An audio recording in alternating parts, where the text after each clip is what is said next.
सरकार है, कल हमारी सरकार नहीं होगी। हमारी सरकार 5 साल है, 10 साल है, 15 साल है, 20 साल है, कभी ना कभी तो बदलेगी। आज उनकी सरकार है, परमानेंटली उनकी सरकार नहीं होगी। आज है, कल है, परसों है, अगले दिन बदलेगी बदलेगी। आज दिल्ली में हमारी सरकार है, उनके एलजी हैं, केंद्र में उनकी सरकार है। कल अगर भगवान ने चाहा ऐसा भी हो सकता है कि केंद्र में हमारी सरकार हो।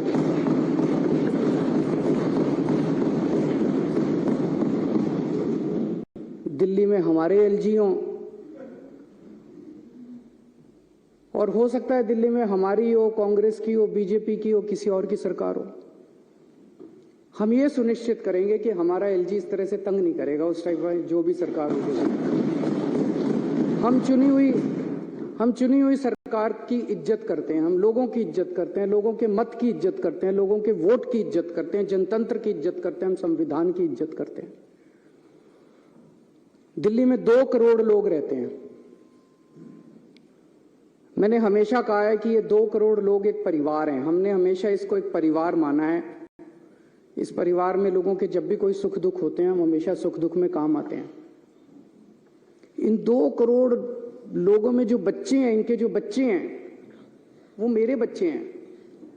मैं उनको हर्षिता और पुलकित से अलग नहीं समझता, उनको मैं अपना बच्चा समझता हूं। उनको मैं अपना बच्चा समझता हूं। तो जितनी अच्छी शिक्षा मैंने हर्षिता और पुलकित को दी है, उतनी अच्छी शिक्षा मैं दिल्ली के एक एक बच्चे को देना चाहता हूं। ये मेरा मकसद है, और उसी मकसद से हम लोगों ने शिक्षा के ऊपर, क्योंकि मुझे ये लगता है कि अगर हमने अपने बच्चों को अच्छी शिक्षा दे दी तो देश का भविष्य बनेगा, बच्चों का भविष्य बनेगा तो देश का भविष्य बनेगा। उसी को मद्देनजर रखते हुए हमने शिक्षा पे इतना खर्चा भी किया, इतने अच्छे अच्छे शानदार स्कूल बनाए। जो सबसे ज्यादा आज स्कूलों के नतीजे बहुत अच्छे आ रहे हैं। लोग अपने बच्चों को प्राइवेट स्कूल से निकाल के सरकारी स्कूलों में भर्ती कर रहे हैं। शायद 75 साल, आजादी के 75 साल के बाद पहली बार ऐसा हुआ है। उसमें सबसे बड़ा योगदान हमारे टीचर्स और प्रिंसिपल्स का है, और उनको मोटिवेट करने के लिए और उनकी कैपेसिटी बिल्डिंग करने के लिए हमने उनको पूरी दुनिया में बेस्ट से बेस्ट ट्रेनिंग दिलवाई है। हमने बहुत सारे टीचर्स को विदेश भेजा, बहुत सारे टीचर्स को आईएम्स में भेजा, बहुत सारे टीचर्स को अलग अलग यूनिवर्सिटीज में भेजा ट्रेनिंग करने के लिए। 1000 से ज्यादा टीचर्स, प्रिंसिपल्स को हम विदेशों में अभी तक ट्रेनिंग करा चुके हैं।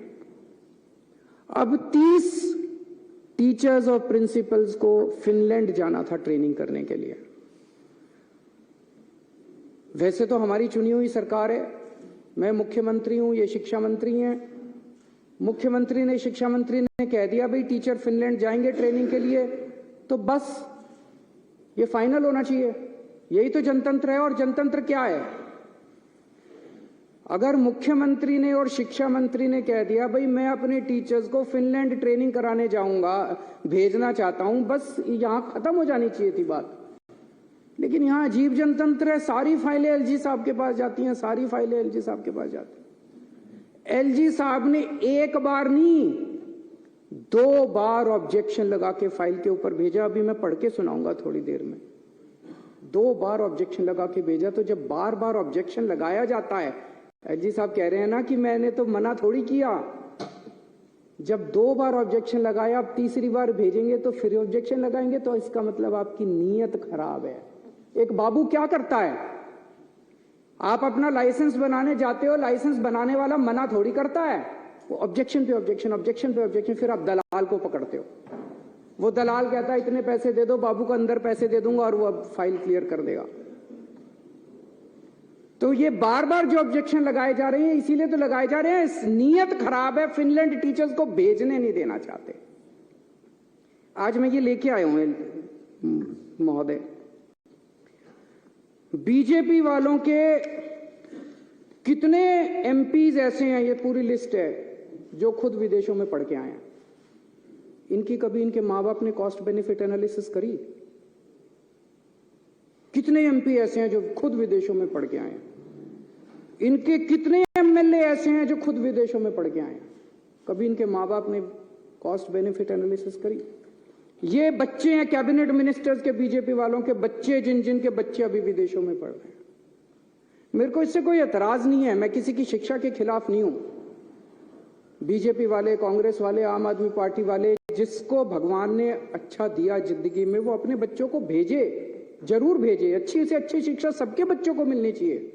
मैं इसके विरोध में नहीं हूं कि इन्होंने क्यों भेजा, मैं इसके विरोध में हूं कि अगर तुम अपने बच्चों को अच्छी शिक्षा देना चाहते हो तो गरीबों के बच्चों की अच्छी शिक्षा के खिलाफ क्यों हो तुम लोग? अगर हम अपने बच्चों को, गरीबों के बच्चों को अच्छी शिक्षा देना चाहते हैं, अपने बच्चों को अच्छी शिक्षा देना चाहते हैं, तो तुम रोकने वाले कौन होते हो? ये एक फ्यूडल माइंडसेट है, ये कई सौ साल पुरानी जो हमारे देश में फ्यूडल माइंडसेट है ना, कि गरीबों को अच्छी शिक्षा, इस जात के लोगों को, उस जात के लोगों को अच्छी शिक्षा नहीं मिलनी चाहिए, गरीबों को अच्छी शिक्षा नहीं शिक्षा जो है इन ठेकेदारों की बपौती रहनी चाहिए। इसको तोड़ना है हम लोगों को। और ये एलजी साहब उसी माइंडसेट से आते हैं कि एलजी साहब के बच्चों को तो मिलनी चाहिए अच्छी शिक्षा, गरीबों के बच्चों को अच्छी शिक्षा नहीं मिलनी चाहिए।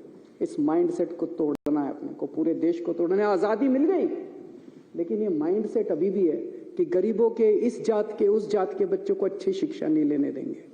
ये विदेश कैसे जा सकते हैं? पढ़ो, एलजी साहब ने लिखा है इंडिया में करा लो ट्रेनिंग। ये एलजी साहब की नोटिंग है, इंडिया में करा लो ट्रेनिंग। अरे क्यों करा ले इंडिया में ट्रेनिंग? हम कम है किसी से? गरीबों के बच्चे कम है किसी से? गरीबों के बच्चे हैं तो इंटेलिजेंट नहीं है क्या? क्यों करा ले? हम तो अपने बच्चों को फिनलैंड भेजेंगे। पूरी दुनिया में सबसे अच्छी शिक्षा फिनलैंड के अंदर मिलती है, सबसे अच्छी, ये सबको पता है। फिनलैंड पूरी दुनिया में शिक्षा में नंबर 1 है, और उसमें भी जो नंबर 1 यूनिवर्सिटी है उसमें भेज रहे हैं हम। पूरी दुनिया में जो नंबर 1 हम तो भेजेंगे सर। दिल्ली के लोगों का पैसा है, टैक्स का पैसा है दिल्ली के लोगों का, टैक्स के पैसे से, दिल्ली के टैक्स के पैसे से भेज रहे हैं। लोगों का पैसा, लोगों के बच्चे, अपने पैसे से लोग अपने बच्चों को ट्रेनिंग के लिए भेजते हैं। ये वो क्या कहते हैं, पराए घर में अब्दुल्ला दीवाना। ये एलजी कौन हो गया है? बेगानी शादी में अब्दुल्ला दीवाना। ये एलजी कहां से आ गया? कौन है एलजी? कहां से आ गया एलजी? किस बात का एलजी? कौन एलजी? कौन लेफ्टिनेंट गवर्नर? हमारे सर पे बैठ गया आके लेफ्टिनेंट गवर्नर। अब वो तय करेंगे कि हम अपने बच्चों को कहां पढ़ाएंगे। ऐसी सामंतवादी सोच के लोगों ने आज हमारे देश को पीछे छोड़ा हुआ। मैं कई बार सोचता था 70 साल हो गए हमारे देश को, 75 साल हो गए हमारे देश को, इतना पिछड़ा कैसे रह गया, इतना अनपढ़ कैसे रह गया, इतना गरीब कैसे? इन लोगों ने जानबूझ के, इन लोगों ने देश को गरीब रखा है। इन लोगों ने हमारे बच्चों को पढ़ने नहीं दिया। ये तो सामने आ गया, नंगे हो गए ये लोग। इन लोगों ने हमारे बच्चों को, बड़ी मजे की बात है, एलजी साहब के पास पावर नहीं है ये करने की। एलजी साहब के पास पावर नहीं है ये करने की। मैं भी आपको दिखाता हूं। सुप्रीम कोर्ट ने साफ साफ कहा है कि भाई 3 चीजें हैं। एक है पुलिस, पब्लिक ऑर्डर और लैंड। इन तीनों चीजों को छोड़ के एलजी साहब के पास कोई भी निर्णय लेने का अधिकार नहीं है। ये सुप्रीम कोर्ट का ऑर्डर है। 2018 4 जुलाई 2018 को ये ऑर्डर पास किया था सुप्रीम कोर्ट ने। सुप्रीम कोर्ट तो देश की सर्वोच्च अदालत है, वो तो सबको माननी पड़ती है ना। इसमें से मैं पढ़ के सुनाता हूं। इसमें लिखा हुआ है पैरा 284। अब तो सबको रट गया होगा पैरा भी, कल 3 दिन से मैं बोल रहा हूं। 284.17 पैरा। इसमें लिखा है the lieutenant governor has not been entrusted with any independent decision making power.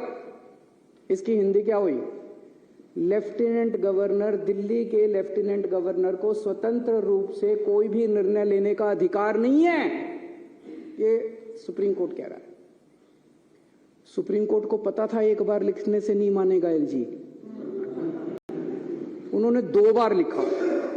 उन्होंने फिर पैराग्राफ नंबर 475.20 में लिखा there is no independent authority vested in lieutenant governor to take decisions.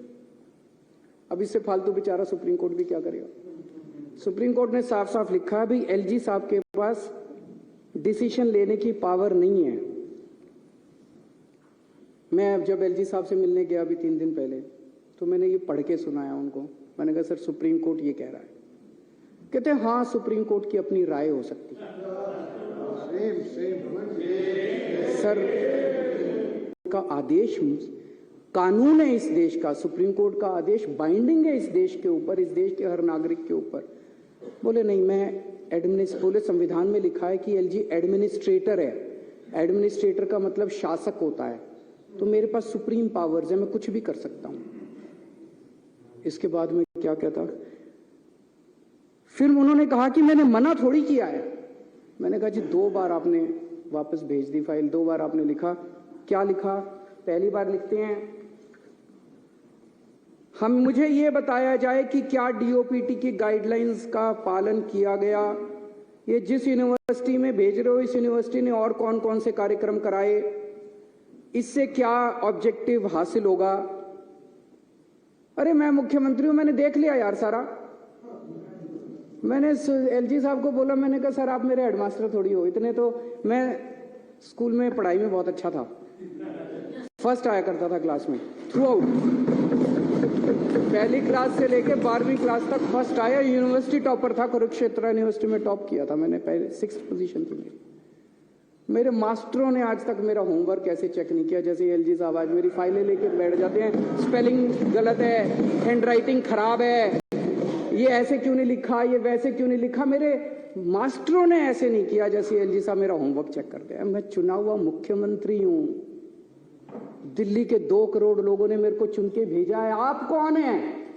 मैंने उनसे पूछा आप कौन है, ये मैंने पूछा एलजी साहब से। मैंने कहा सर आप कौन है, मेरे को तो जनता ने चुन के भेजा। कहते मेरे को प्रेसिडेंट ने भेजा। मैंने कहा वैसे ही जैसे अंग्रेज वाइसरॉय भेजते थे वैसे ही आपको प्रेसिडेंट ने पहले। बोले आपकी सरकार अच्छी नहीं चल रही, आपने ये नहीं किया, आपने वो नहीं किया, आपकी सरकार में ये। मैंने सर वो वाइसरॉय जो होते थे ना, वो कहते थे you bloody Indians, you don't know how to govern. मैंने कहा एलजी साहब आज आप भी वही भाषा इस्तेमाल कर रहे हो, यू ब्लडी दिल्ली वालाज, you don't know how to govern. मैंने कहा सर दिल्ली छोड़ दो हमारे हालात पे, हम अपनी दिल्ली चला लेंगे।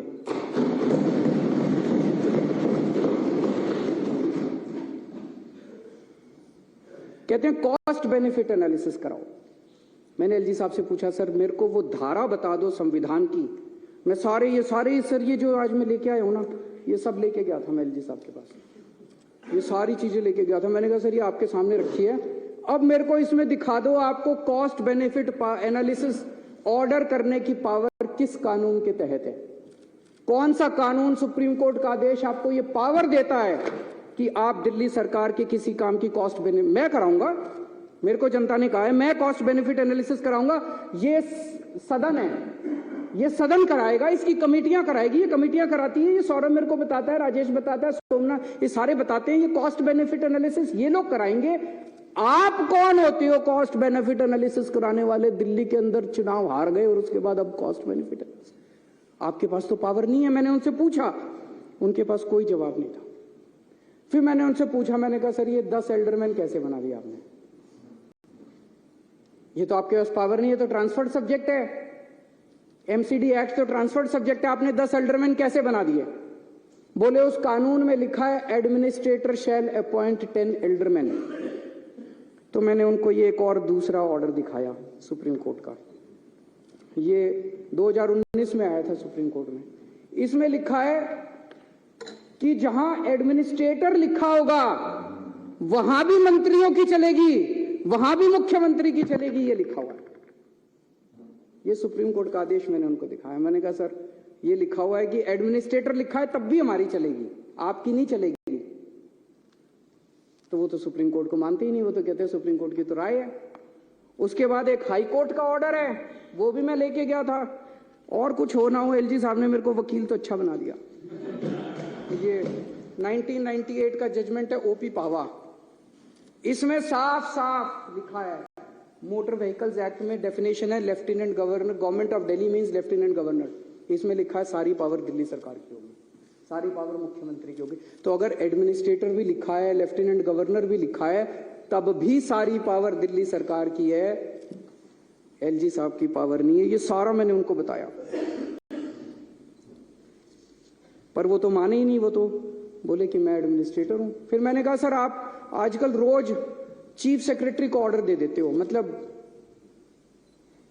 रोज सवेरे उठते हैं, अपना लेटर हेड मंगाते हैं, लेटर हेड में लिखते हैं चीफ सेक्रेटरी इसको यहां का चेयरमैन बना दो, और चीफ सेक्रेटरी को भेज देते, चीफ सेक्रेटरी लागू करा देता है। हम मुंह बाके देखते हैं, हम तो क्या हो गया, ये टीवी में चल रहा है, अखबार में आ गया, इसको लिख देते हैं, ये इसको एल्डरमैन बना दो, इसको यहाँ का ये बना दो, इसको।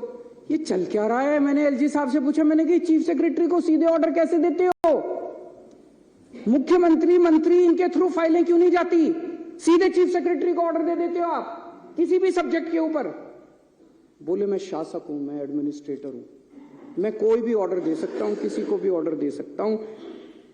ना तो वो संविधान मानने को तैयार हैं और ना वो सुप्रीम कोर्ट के ऑर्डर मानने को तैयार है। मैंने उनसे पूछा, मैंने कहा सर ये योगा क्यों बंद करा दिया?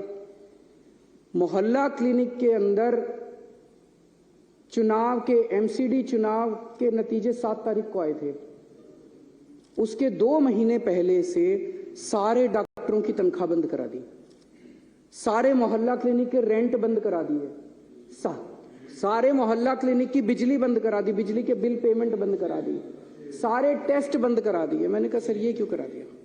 दिल्ली जल बोर्ड की 3 महीने से सारी पेमेंट बंद। बड़ी मजे की बात है कि 7 तारीख को नतीजे है, 8 तारीख को मोहल्ला क्लिनिक की सारी पेमेंट हो गई। तो नीयत खराब थी। जल बोर्ड की सारी पेमेंट्स बंद करा दी। हमारे जो वाटर ट्रीटमेंट प्लांट बन रहे थे उनकी कंस्ट्रक्शन रुक गई, जो सीवेज ट्रीटमेंट प्लांट बन रहे थे उनकी कंस्ट्रक्शन रुक गई। डीटीसी के अंदर महिलाओं की सुरक्षा के लिए जो बस मार्शल हमने लगा रखे हैं उनकी तनख्वाह 3 महीने से बंद करा दी। मैंने सर बोला, मैंने कहा सर सारे अफसर दबी जुबान में कह रहे हैं कि एलजी के ऑर्डर थे कि या तो ये सारी पेमेंट बंद करो, आम आदमी पार्टी की सरकार को बदनाम करो, केजरीवाल को बदनाम करो, नहीं तो तुमको धमकी दी सारे अफसरों को कि मैं सस्पेंड कर दूं। कहते मैंने ऐसा नहीं किया। मैंने कहा सर अगर आपने ऐसा नहीं किया तो सारे अफसरों को सस्पेंड करो, जिन जिन अफसरों ने ये पेमेंट रोकी उनको करो सस्पेंड। आज तक सस्पेंड नहीं। फिर एलजी साहब ने एक बात कही जो बड़ी चौंकाने वाली है। एलजी साहब ने कहा कि इनकी बीजेपी वालों की 20 सीट भी नहीं आ रही थी, ये तो मेरी वजह से 104 सीट आई हैं।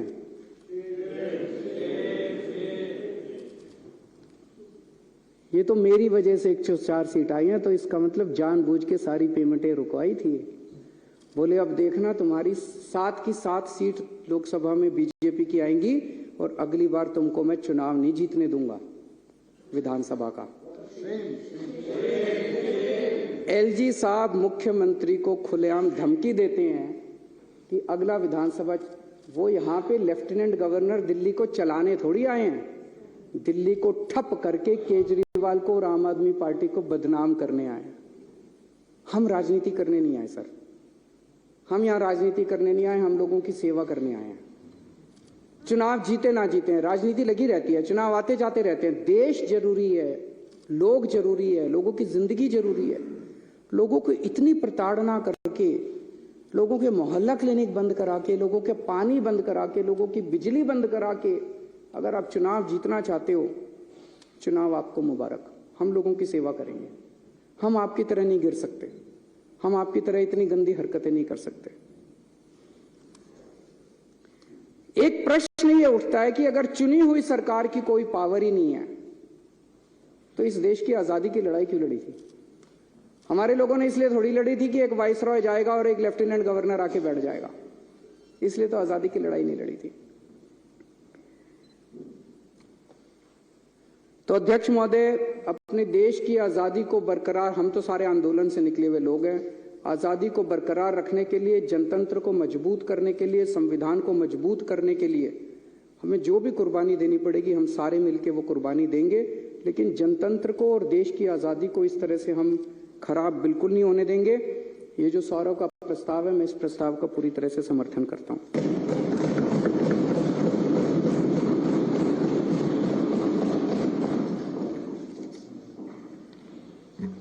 श्री सौरभ भारद्वाज जी, माननीय सदस्य द्वारा प्रस्तुत संकल्प सदन के सामने है। जो इसके पक्ष में वहाँ के हैं, जो इसके विरोध में वहाँ के हैं। हाँ पक्ष जीता, हाँ पक्ष जीता, संकल्प स्वीकार हुआ। अब लंच ठीक 2:15 बजे हाउस दोबारा बैठेगा। लंच के लिए व्यवस्था है, लंच करेंगे। धन्यवाद।